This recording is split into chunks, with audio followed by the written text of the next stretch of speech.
Hello, everyone. Welcome back. Good to see you. Especially those of you who are new to this channel and new to what I do here.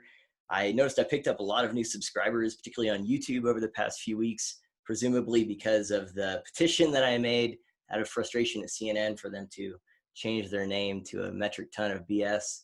And if you haven't seen that petition, you need to. I have it on my Twitter page and also my locals community. You should go and sign the petition. We're at almost 4,000 signatures in something like a week and a half. So that's pretty remarkable, and gets into why, a little bit of what we're going to be talking about in terms of frustration with news media and just where people are generally, I think, whenever it comes to institutions.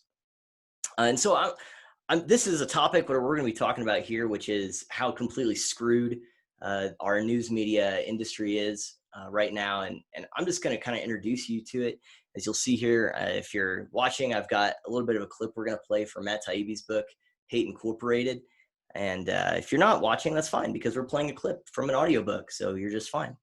But my point is that our news media is super messed up right now. So, I made this petition a couple weeks ago because I was just frustrated at CNN. They're and it's not just CNN. CNN has a special place of frustration for me because they're not open about their biases. But it's the same as if there was, someone on the far right who just said, I'm very, very objective. But also, and then they talked about like how glorious Donald Trump is or something like that. I said, well, no, you're not objective. At least be honest about it. The example the analogy I use is if you're interested in a car or someone was trying to tell you about how great this car was, how you interpret what they're saying is going to be very different based on whether or not they're a salesman of that particular car. So if they're talking how I love this Jeep, this is such a great vehicle, man, I totally encourage you to go and grab one of these Jeeps. Like, it'll be the best thing ever. If you know that they're a salesman, then you can include that into how you're keying in their information, because you're going to take a lot of it with a grain of salt. You're going to say, well, they have an agenda here. But if you don't know that, and then later on you find, and you like go and buy that vehicle, and later on you find out that they were a salesman for that product, you're going to feel betrayed, because it's like, wait a second. So, maybe some of what you said is true, but it'd be nice to know that you also had another motivation here, which is like you're trying to get people to buy Jeeps. Like, you might think it's a great product. Hopefully you do if you're selling it, but that's information you should let us know. And so that's why places like CNN, NPR are really frustrating to me, because they don't let you know what their bias is. Whereas like MSNBC or Fox News, that's not an entity that I feel particularly betrayed by. I was talking about this with my dad. He's on the left, and if you know anything about me, I've voted Democrat my whole life up to this point. I was previously on the left. Now I'm in the middle. You can see that on my, I made a video why I'm no longer a Democrat, and then why I'm also not a Republican. This 2-part series. I'd highly recommend you check it out. But my point, I was telling my dad about that petition about CNN, and he said, oh, you should post that with a bunch of right wingers. I'm sure they love it. And I said, well, maybe. But I've found that a lot of the people that don't like CNN are people like myself, who used to look at them as a reliable source of information and are now like, wait a second, these guys are totally bogus. They have their own agenda, which is, again, something that we'll listen to Taibbi talk about in terms of the new incentive structure and business model for where the media is at. And so I'm like, yeah, maybe people on the right, don't like CNN, I'm sure, but I know that I don't have any type of special animus towards Fox News or MSNBC, because I know where they're coming from. Whereas CNN, NPR are, and NBC is one also that I'd put in that are places that I probably used to think were fairly in the middle and trustworthy news sources. New York Times, for a lot of people, is in there, Washington Post, that are now completely corrupted and have a bankrupt incentive structure that doesn't revolve around giving people good information. It revolves around selling hatred. So anyway, so the reason why I'm making this particular video and why I want to play this clip is because, there's a good chance Joe Biden's going to announce his running mate this week. And by that, I mean, Joe Biden's campaign is going to tell him who his running mate is, and then they're going to, help him spend a few hours trying to remember this person's name, what they've accomplished, and also where the bathroom is, because Joe Biden has trouble remembering all of those things. And then eventually they'll just write it down for him, and then that'll be that, because that's kind of where he's at right now. But the point is that how that's covered is going to be very different based on where you're getting your information from. I just did this experiment. I call it measuring the DIRP gap. And first off, I like using little acronyms. And anytime you can use DIRP as an acronym, then you're really hitting a home run, in my opinion. It's one of my favorite words. But I call it the different or differing ideological reality perception gap.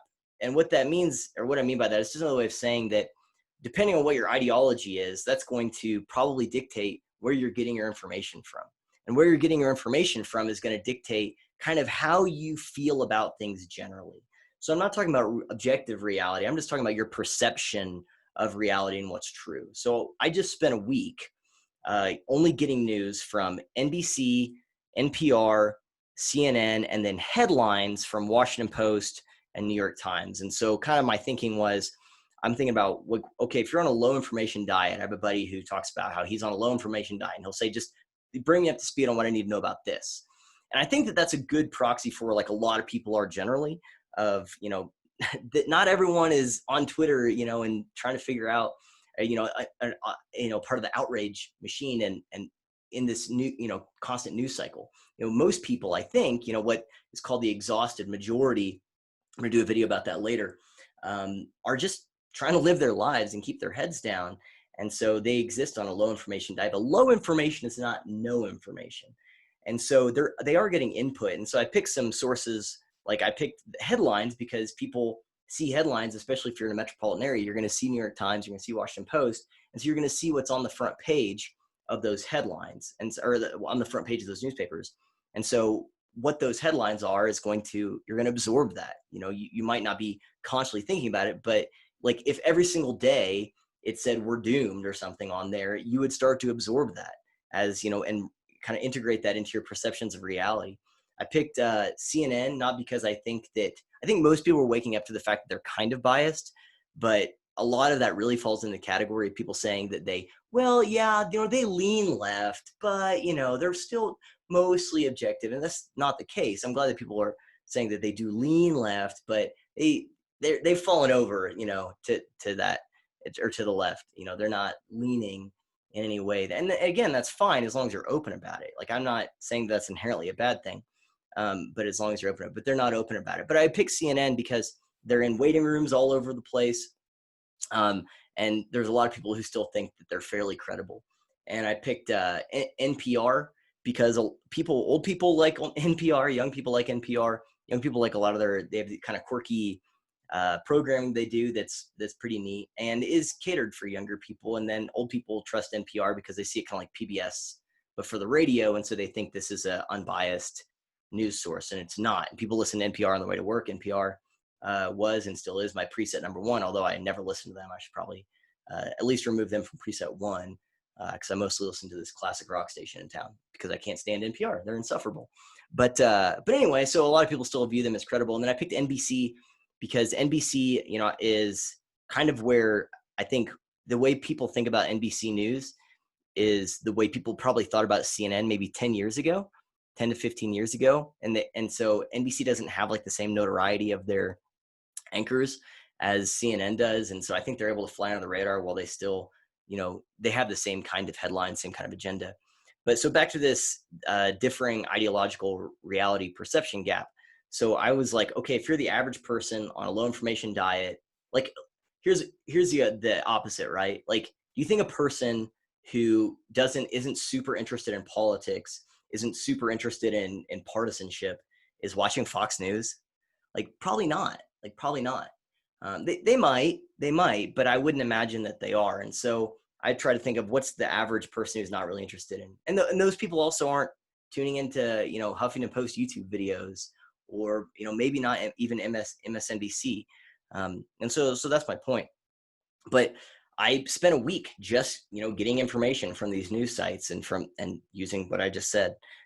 And I learned lots of things of what would my perception of reality be if I spent all my time in that milieu. I learned that this administration never does anything right, that they're corrupt, that they're racist, that the U.S. has had the worst coronavirus response of any country on the planet, and that Europeans are laughing at us, but also cases are surging in every European country except for Italy. I would learn that we have we do the most tests, but also our tests are awful. I learned that that the president is basically the same as Stalin, Hitler, and Mao. James Clyburn repeated that on a CNN segment. I learned that rioters and protesters are not the same thing, but also there are articles that use word, will say like protesters broke windows and tried to set fires in these buildings. So they're talking about the actions of rioters, but using the word protester. So those are conflated. I learned that America is a very racist and horrible place, that the blacks are frozen out of the housing market, that they're activated in certain places to get out and vote because of how overtly racist our president is, so on and so forth.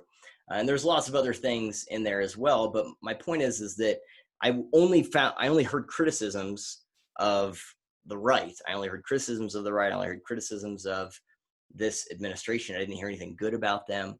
And I'm going to do the same thing and only like watch Fox News and maybe listen to Rush Limbaugh or something like that. I've never listened to him. I don't know how you even go about doing that. Presumably he's has a podcast or something where I can listen. I know he does a radio show, I think. And so I'm going to do the same thing from the right. But my point is that as we're going into the last few months before the election, the way that you get information and where you're looking to for information is going to shape your perceptions of reality, and your perception of reality and kind of your general sense of how you feel things are is going to shape, if you think things need to change or not. And so my encouragement is to go to a lot of different sources, but just be skeptical of virtually everyone, especially those that don't tell you what their biases are, because everyone has biases.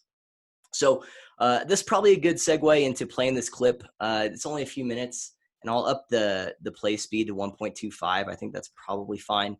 I might turn it down if it comes across a little fast, but I wanted to play this because honestly, it's really, really, really good. And it's Taibbi giving an introduction to kind of where the news media is right now. And I want this to be kind of your lens. And this was really eye-opening for me. I want this to be your lens whenever you're thinking about coverage of everything in the past, and but also, and by the past I mean the past couple of years, but also of going forward, leading up to the election, obviously. So he's setting the stage. He's talking about how the old new media model was kind of like media stations were like beer. There was like 3 brands and they all tasted the same. And that the model was, we need to appeal to as many people as possible. So we water it down and make it as non-controversial. So we're trying to have the broadest possible appeal. And he's getting into how they realized, so there was Lifetime television for women. MTV was for young people. Discovery Channel was for, mostly men liked that. BET was for black people, and so on and so forth. That the model in media changed generally of trying to appeal to certain demographics, and how the news started to do the same thing. And whenever you do that, that's going to affect how you do the news and what your model is. And he talks about how after the Cold War ended, that there wasn't like this common enemy for us to rally around in the form of the Soviet Union, but rather they had to find a new enemy for us to hate, and that is each other. And that's how the media keeps us coming back, especially now there's a lot more competition with think about, especially with the internet, but there's all this competition. They have to have some kind of way to keep you addicted and keep you coming back. And it's not by giving you good information. Okay. And this is right and left. It's all over the place. This isn't any one thing. This is the industry generally. The news once was designed to be consumed by the whole house, by loving mom, by your crazy right-wing uncle, by your earnest college student cousin who just came home wearing a Che t-shirt. But once we started to be organized into demographic silos, the networks found another way to seduce these audiences. They sold intramural conflict. The Roger Ailes types captured the attention of the crazy right-wing uncle and got him watching one channel full of news tailored for him, filling the airwaves with stories, for instance, about immigration or minorities committing crimes. Different networks eventually rose to market themselves to the kid in the Che t-shirt. If you got them in different rooms watching different channels, you could get both viewers literally addicted to hating one another. There was a political element to this, but also not. It was commerce initially, and reporters stuck in this world soon began to realize that the nature of their jobs had changed.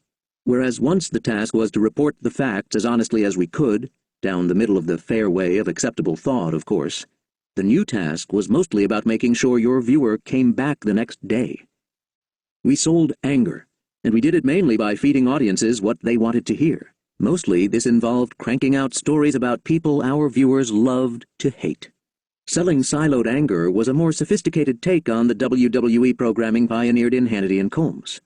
The modern news consumer tuned into news that confirmed his or her prejudices about whatever or whoever the villain of the day happened to be. Foreigners, minorities, terrorists, the Clintons, Republicans, even corporations. The system was ingeniously designed so that the news dropped down the respective silos didn't interfere with the occasional need to manufacture the consent of the whole population.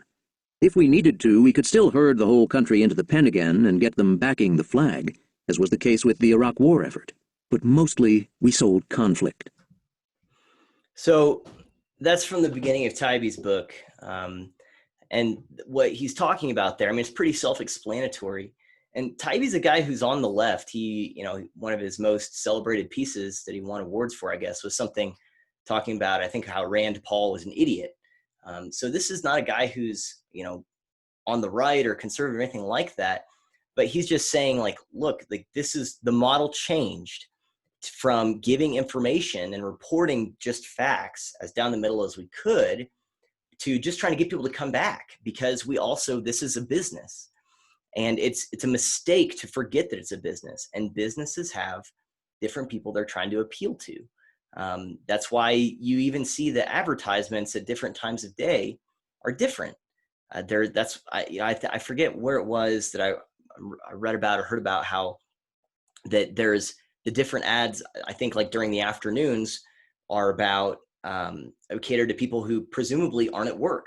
So it's things about like lawsuits, or, maybe they're assuming you're retired or things like that.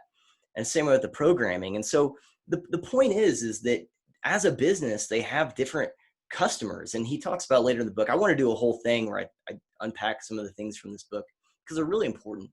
But he talks about how you only get criticisms of the other side if you tune into this one side. So like I said, from my week of just, trying to look at the DIRP Gap from one ideological perspective, which I say is the low information diet person, you're still getting a perspective. You're still getting spin. So I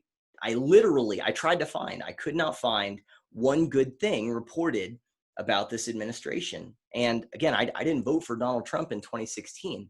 I begrudgingly voted for Hillary Clinton, although I've supported Bernie in the primaries. Obviously, I've changed a lot and evolved a lot in my ideology, my understanding of government, and so on and so forth. And so I'm not someone who is sympathetic or antagonistic either way necessarily.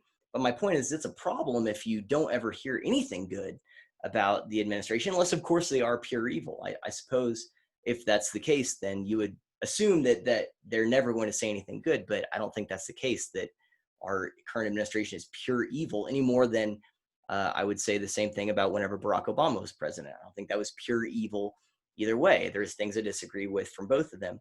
But Taibbi's point was that, if I'm on the right and I tune into my right-wing silo and I only hear criticisms of the left, and if I'm on the left and I tune into my left-wing silo and I only hear criticisms of the right, well, then how does reform ever take place? You're operating from a place where you assume that the right is perfect if they're not criticizing themselves, at least in those formats from those media silos.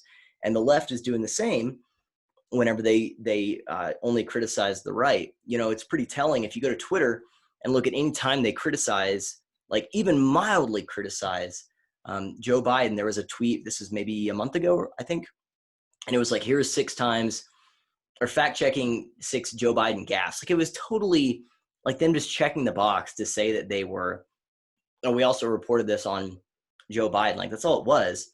But the tweets are like, do you know what you're doing? Do you know what's at stake? You're making this, we're going to lose again. Like, why are you doing this? Like, now do Donald Trump. As if CNN doesn't fact check, scare quotes, Donald Trump, literally everything he says. Like, do you know who Jim Acosta is? Like, are you kidding me? But they were saying, well, why aren't you doing this with Trump? It's like, that's all they do, man.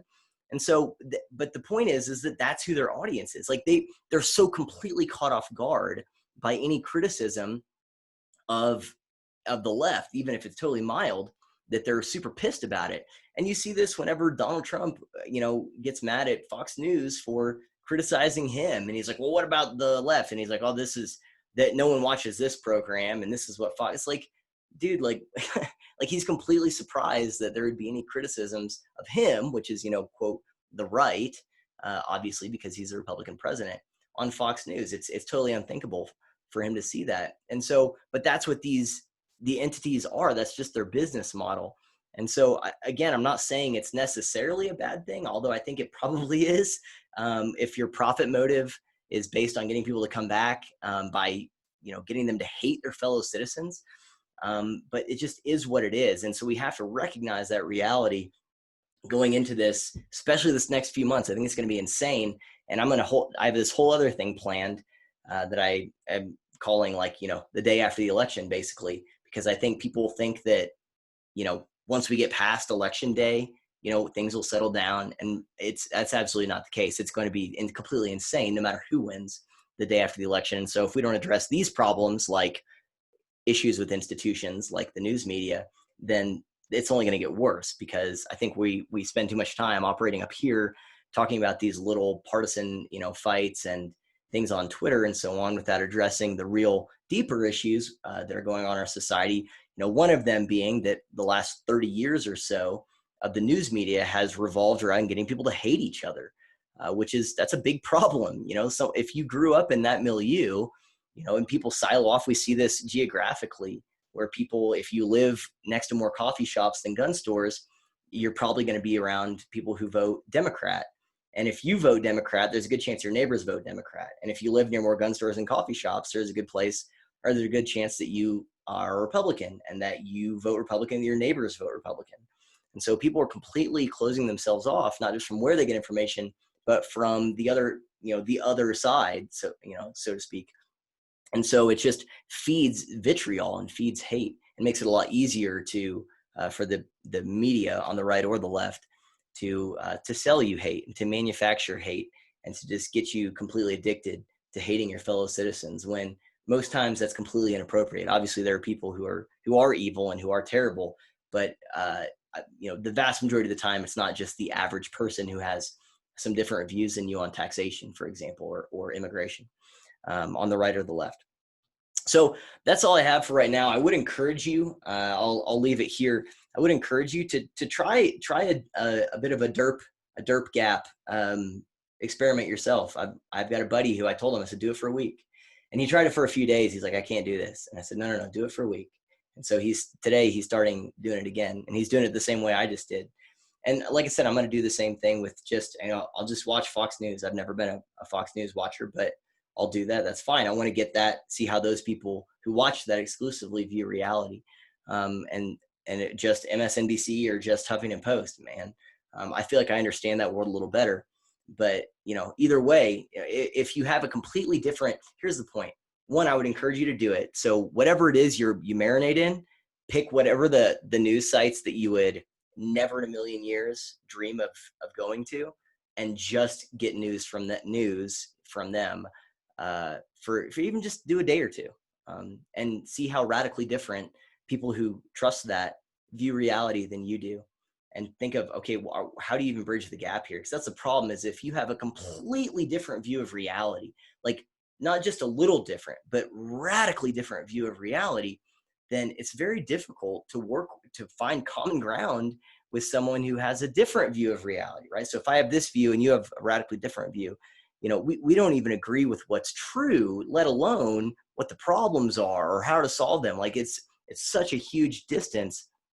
And that's a problem. And so it makes it very difficult for us to work together. And I think that's probably a little bit of the goal here, is if you keep people hating each other, then they don't ever see common humanity, and they don't see that they have more in common. And, they might turn on the political class who feeds into that crap. Again, right and left all over the place. Our political class is just as broken, but they're a reflection of us. And where we are is very broken as a society, because it's just easier to say that the other side is evil than it is to say that they're human beings with their own opinions, and they probably got there through honest thinking, and we just have different views on things. It's a lot harder to humanize your opponents, because then you have to consider the fact that they might have a point. So anyway, so try it, do a derp gap, and let me know what you think. And again, for those of you who are new to this channel, there's a few videos that I would recommend watching. Why I'm not a Republican, why I'm not a Democrat are good. and why don't I talk about Donald Trump, although I'm going to have to. I was talking to a buddy, me and Kevin from Engineering Politics, who is another channel I'd highly recommend. He's got some really great conservative perspectives on things, but I think he thinks through things. Like, he doesn't come across as some like crazy right winger or anything. I'd recommend his channel as well. But we were talking about, maybe doing some election coverage stuff yesterday. And I said, man, I hate that 24-hour news cycle. I hate getting back into having to cover this stuff and having to talk about it. I mentioned this in a video I think I did maybe in January, where I was like, I hate this. I was doing, it was primaries then and impeachment, but all of this surface level stuff is just, it's always going to be there. I'm not super excited to have to do it. But all that to say, I am going to have to talk a little bit about it coming up. But those are some videos that I'd recommend. Why I'm not a Republican, why I'm not a Democrat, why I don't talk about Donald Trump very much, because the opposite of that is I try to talk about ideas. I want to know, how do we get to where we are, and how do we try to come back together as a society and find common ground. That doesn't mean we just have to hold hands and sing Kumbaya and make s'mores and whatever, although s'mores does sound pretty good. But the point is that we need to learn how to have disagreements. Like, we can't even agree to disagree. We just sit there and hate each other and take pot shots and demonize and just spew vitriol, and it's ripping our country apart. We're already ripped apart. It's just getting worse. And so those are the things I try to address and try to talk about.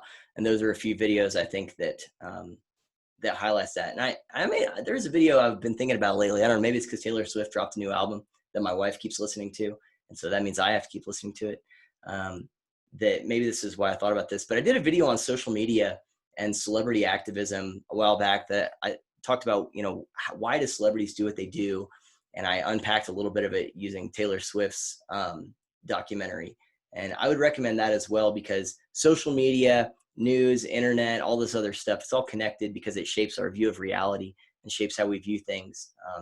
And so especially social media. Jonathan Haidt talks a lot about that in his book, The Coddling of the American Mind, which I'd recommend. But that's another video that'll give you a little bit of kind of the types of stuff I talk about. Either way, that's it. I appreciate, thank you for watching. Please, if this type of thing you're interested in, go check me out on Twitter. That's at My Mundane Mind. Follow me. I'm actually a little bit more spicy on there than I am in videos like this. Also go check out my locals community, locals.com. Has all these different communities. Mine is returntoreason.locals.com. And, it's a place where people can post stuff, can share ideas. We have conversations. Scott Adams is on there. Of course, Dave Rubin's the one who made it. They all have their various communities. Bridget Fedesi, I think Donald Trump Jr. is on there now. And it's not just political stuff. There's artists, there's musicians, there's comedians. There's some really, really, really cool communities on there. So I'd highly recommend you go check that out. Of course, go and join my community first, and then go and explore the others, right? And also you can subscribe to me on YouTube, which is at Return to Reason on YouTube as well. So that's it. I'm just to let you know one more thing. What I got coming up. I did a video a while back called "The Road to Hell is Paved with Eggshells," and I wanted to talk about, introduce this idea about abuse and how we have this one portion of society, I think, that's functioning as an emotional abuser to the rest of society. And I haven't done anything with it since, really, because there's so many different angles. And I think I finally came up with a good way to talk about the next one, which is using the movie Mean Girls, which of course Mean Girls is an allegory for all of life, right? It's very fetch. It's very fetch. So I plan to do that maybe tomorrow or the day after, but Kevin and I did a long conversation about corrupted hierarchies that we're going to release, I think, in 3 parts. And so I'll be uploading that starting sometime this week. So those are the few things to look forward to. And then, of course, once we get it more into the election, I'll be doing more stuff on Joe Biden. Does his running mate really matter? I've been asking the question, does it matter? I think his running mate either matters 100% or 0%. And I think it's actually both. I think there are some people who will vote for Joe Biden if he nominates a baked potato. And there are other people who it's the most important thing because they recognize that he's completely, deteriorating mentally, and that whoever his running mate is actually going to be president. And so, I kind of want to explore some of those things as well. So those things to look forward to. That's it. I'm going to cut it here.